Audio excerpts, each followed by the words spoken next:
Variables के जरिए, बिल्कुल ठीक है, शाबाश। पहले आप लोग अपना डाटा वेरिएबल्स में स्टोर करते थे। वेरिएबल जो था आपका रैम में बनता है। रैम में जो डाटा है वो बेसिकली टेम्परेरीली स्टोर होता है। आपके प्रोग्राम एग्जीक्यूशन खत्म होने के बाद वो भी वहां से डिलीट हो जाता है। आपने ये चाहा अपने प्रोग्राम के डाटा को कहीं परमानेंटली स्टोर करना है इन फ्यूचर यूज के लिए, तो आपने फाइल हैंडलिंग सीखी, ठीक है। तो अभी हम एक फाइल जो है उसके अंदर कुछ कंटेंट राइट करने लगे हैं। तो राइटिंग के लिए जो आपके पास सबसे पहले लाइब्रेरी है या एक समझ लो क्लास है, उसको इंपोर्ट करना है, विच इज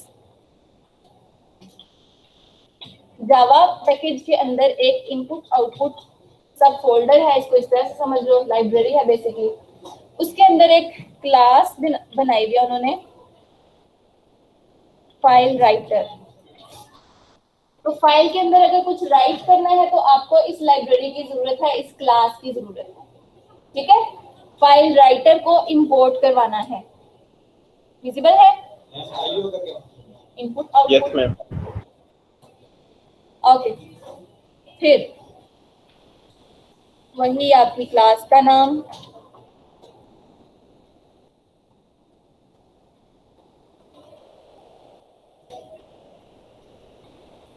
ओके।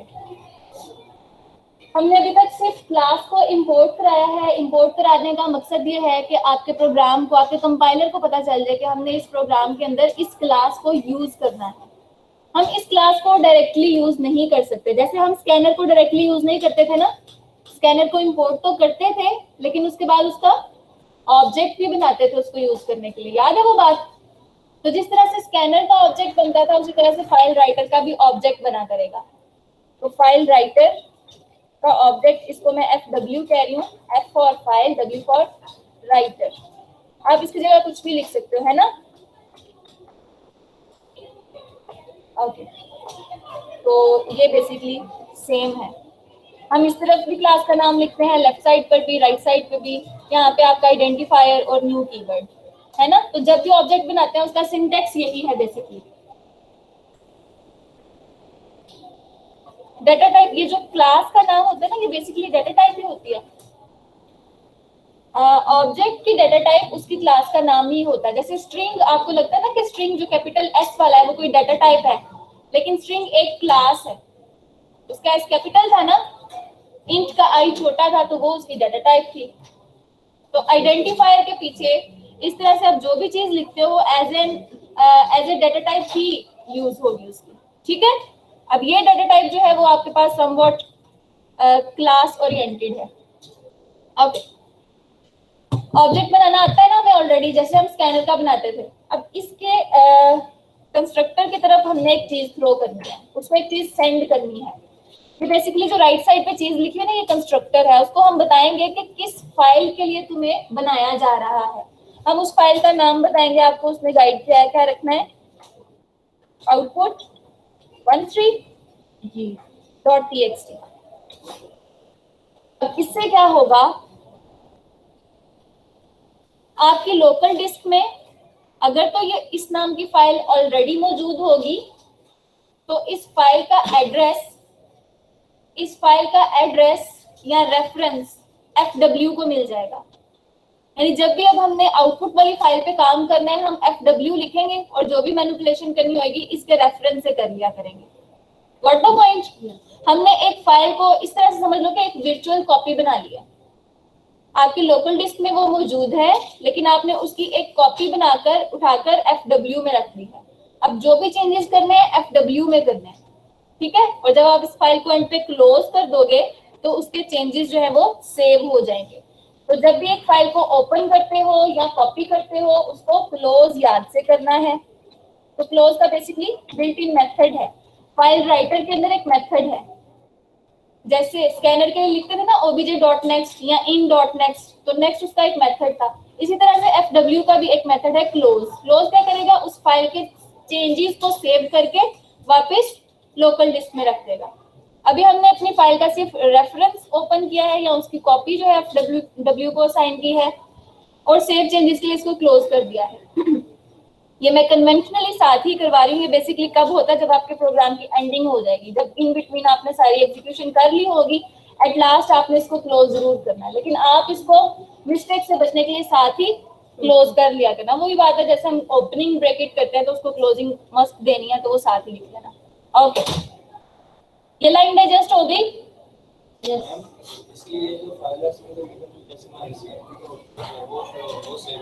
एग्जैक्टली।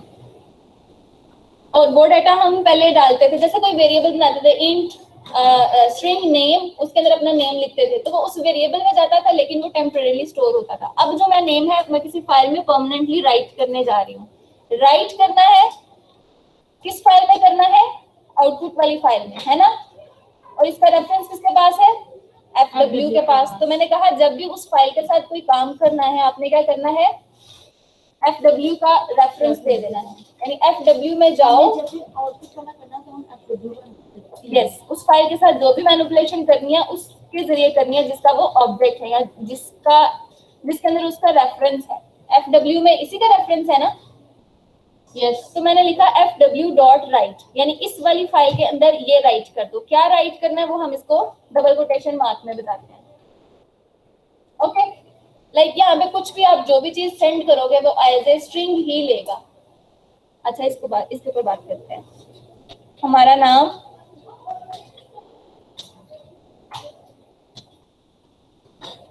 क्या नाम है भाई हमारा? ऑब्जेक्ट ओरिएंटेड प्रोग्रामिंग है ना? Yes.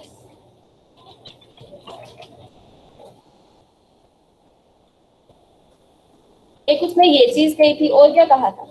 Name, roll number, department. Roll number, ID let's say, तो वो हमारी क्या है? CS 240। और क्या लिखना है? डिपार्टमेंट। किस डिपार्टमेंट से हैं हम लोग? CS।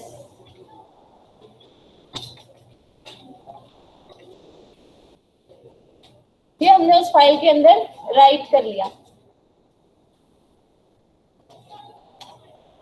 सुनिए मैम, जी बेटे। मैम FW.write हम आउटपुट शो करवाने के लिए लिख रहे हैं यहाँ पे। जी बोले।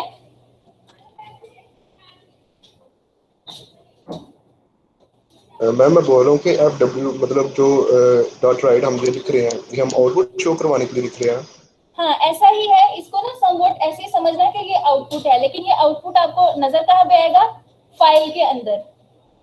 जैसे आप system.out.println करते थे ना, प्रिंटिंग का आउटपुट बेसिकली राइट होता था कंसोल के ऊपर।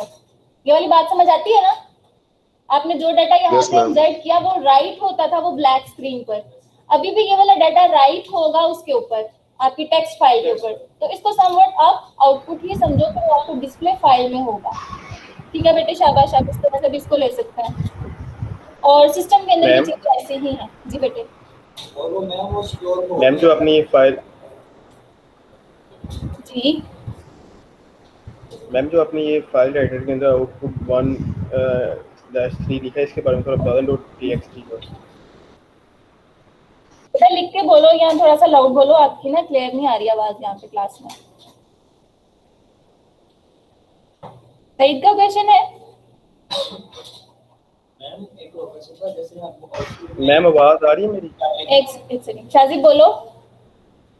मैम मैं पूछ रहा हूँ जो आपने न्यू फाइल राइटर के अंदर जो डबल कोटेशन में लिखा है आउटपुट 1/3 txt, इसके बारे में थोड़ा बता दें। ये जो चीज लिखी हुई है, यस मैम। अच्छा मैं बताती हूँ बेटा। अच्छा, इस लाइन में आपने क्या किया?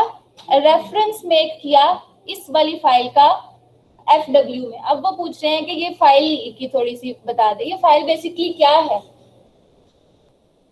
आपकी फाइल का नाम और उसकी एक्सटेंशन जिसके ऊपर आपने काम करना है। उसने हमें कहा था कि फाइल का नाम आप ये रखिएगा output13.txt। ये ऐसा ही है कि जैसे आपके पास कोई लाइब्रेरी, आपके पास लेट्स से कोई फोल्डर है, यहाँ पे आपने एक टेक्स्ट फाइल बनानी है, न्यू करोगे, टेक्स्ट डॉक्यूमेंट बनाओगे, उसका नाम ABC लेट्स से, ABC उसका नाम है और उसकी एक्सटेंशन क्या है? txt। दैट इज वाई उसने यहाँ पे क्या रखा है? टेक्स्ट टाइप, टेक्स्ट डॉक्यूमेंट, क्योंकि हमने यहाँ पर सिलेक्ट ही टेक्स्ट डॉक्यूमेंट किया था। अभी वाली जो फाइल है लाइक जो मैंने प्रोग्राम से सेव करनी है, अगर मैंने उसको साथ में डायरेक्टरी नहीं ना दी के लाइक तुम जी में जाओ और यहाँ जाओ, अगर हमने उसको पूरा पाथ नहीं दिया तो वो बाय डिफॉल्ट वहां सेव करेगा जहाँ पे ये वाली जावा फाइल है। ठीक है, तो वो इसको कहते हैं कि डिफॉल्ट डायरेक्टरी में ही जाएगा, जहाँ पे जावा फाइल है वो अपने पास ही टेक्स्ट फाइल स्टोर कर लेगा। तो बेटे .txt से मतलब ये है कि ये टेक्स्ट फाइल है। चलो अगर पूछ लिया तो टेक्स्ट की बात करते हैं। टेक्स्ट क्या होता है? टेक्स्ट किसको कहते हैं? txt एग्जिस्ट नहीं कर रही होगी तो वो उसको क्रिएट कर लेगा, और अगर ऑलरेडी एग्जिस्ट कर रही होगी तो वो उसके अंदर ओवरराइट समवॉट कर देगा, उसी वाले डाटा को रिप्लेस कर देगा। रिप्लेसमेंट से बचने के लिए हम एक दूसरे मेथड के साथ फाइल खोलते हैं, वो अपेंड है, उसके ऊपर हम बाद में बात करेंगे। भाई टेक्स्ट क्या होता है? मैम अल्फाबेट्स, नहीं करते? वही जो लिख रहे हैं आप, ये टेक्स्ट लिख रहे हैं। हाँ बस इतनी ये डेफिनेशन है ये जो हम करते हैं। टेक्स्ट बेसिकली आपके पास अब जो आपने मेल की है और मीटिंग में, मैसेज आप जो है उसमें भी text basically collection of characters होता है ना?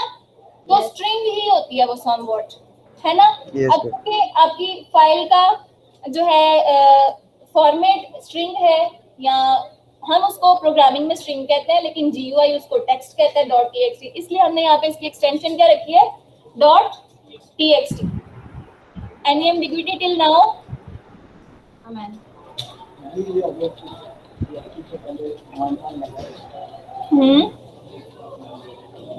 लाउडली बोलो अहमद।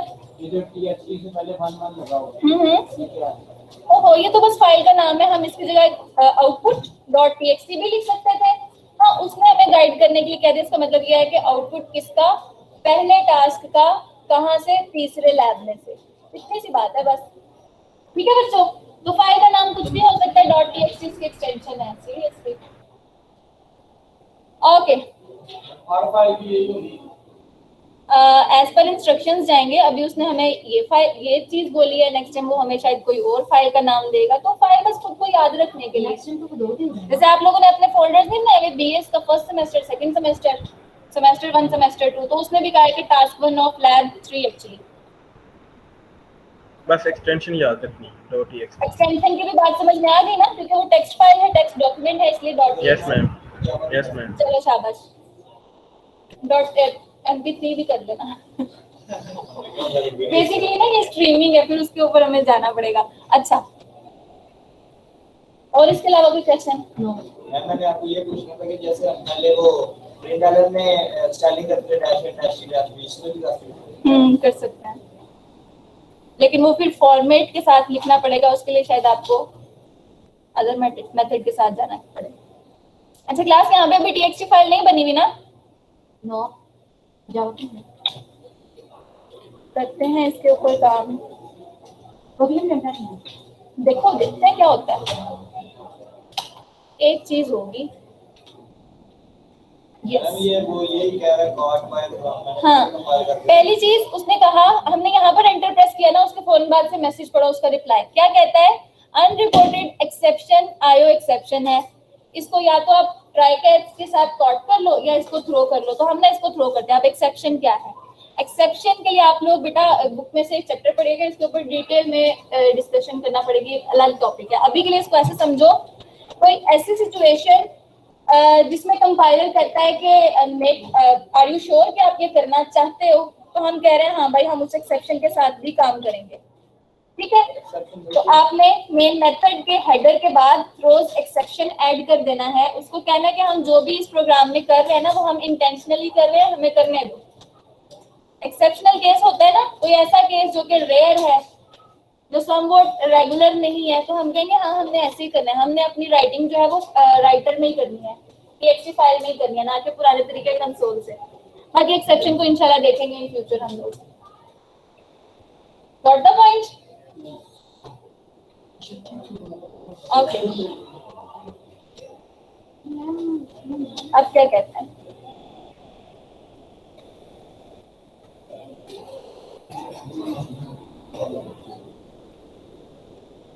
कंट्रोल एस नहीं किया।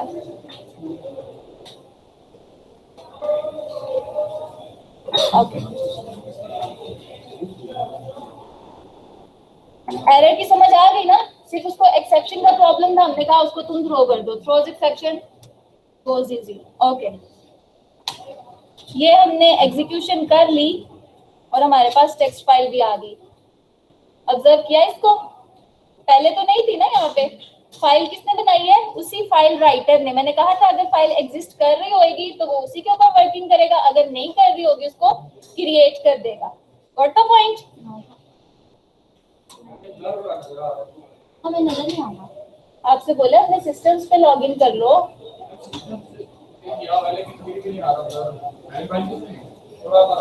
मैम वो क्या कह रहे हैं? हम एक बार तो जूम इन कर देंगे। अच्छा,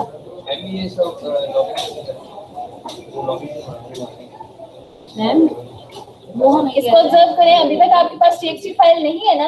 कंपाइलेशन के बाद भी txt फाइल नहीं बनी, हमने इसको एग्जीक्यूशन के बाद बनाया। यानी जब एग्जीक्यूट हो गया, डॉट क्लोज हो गया, कर्ली ब्रैकेट्स भी क्लोज हो गई, फिर उसने कहा कि ये चेंजेस हैं, इनको सेव कर दो लोकल डिस्क में, और लोकल डिस्क में आपके पास आउटपुट आ गया, फाइल आ गई आपके पास बेसिकली। मैम मैंने dash and dash T apply किया तो वो बिगाड़ की सेट हो क्या चीज की? मैम आपकी कैसे किया? वो पहले सिर्फ एक सीधी लाइन में आउटपुट आ रही थी ना, तो वो मैंने डैश एंड डैश टी की तो वो टैब का भी और नेक्स्ट लाइन का भी वो सारा हो गया। तो फॉर्मेट डालेंगे ना उसके अंदर? तो मैंने आपसे ये तो पूछा कि वो फॉर्मेट अप्लाई होंगे, अप्लाई हो जाएंगे। वो हो गया। ओके, बैकस्लैश बेसिकली आप कह रहे हैं, बैकस्लैश टी बैकस्लैश टी। हाँ भैया, बाकी फॉर्मेटिंग वगैरह आप कर लेना। डन? नहीं समझ आई आयशा? हमारा ये जो अदर आ रहा है यहाँ तक आ, उसके बाद क्या किया? मैंने किया मेन के अंदर ये चीज लिखी, थ्रोज एक्सेप्शन। कहाँ दी आप? जी हमजा, कौन सा वाला? स्पेलिंग मिस्टेक होती है ना जब वो कहता है कि not find symbol. Throws dot exception EXC, बाकी टैब प्रेस कर लो, सारा खुद ही आ जाएगा। हाँ भैया बताओ, आप सब क्या आएंगे? हो गया मैम।